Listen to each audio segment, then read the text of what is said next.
Vihen në pranga gjatë 24 orëve të fundit, 3 shtetas që drejtonin automjetin e tyre në gjendje të dehur. Njëri prej tyre tentoi të korruptonte punojësit e policisë.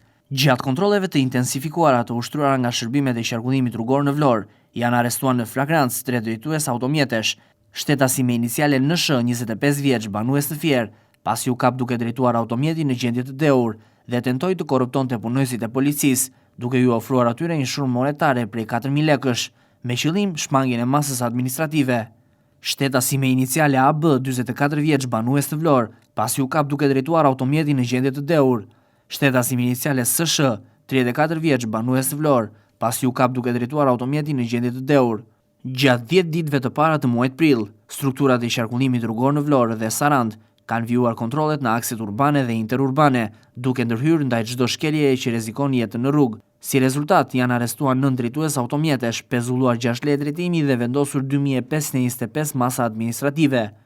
Ndërto, shkeljet më të konstatuara janë 314 gjoba për parakalime të gabuara, 171 gjoba për mosvendosje të rripit të sigurimit, 124 gjoba për përdorim të celularit gjatë drejtimit, 51 drejtues të ndëshkuar për drejtimin nën efektin e alkoolit, 51 masa për tejkalim shpejtësie. Policia rrugore e Vlorës u bën thirrje të gjithë drejtuesve të automjeteve që të respektojnë rregullat e qarkullimit rrugor, të shmangin shpejtësinë, alkoolin dhe çdo shkelje që të cënon jetën.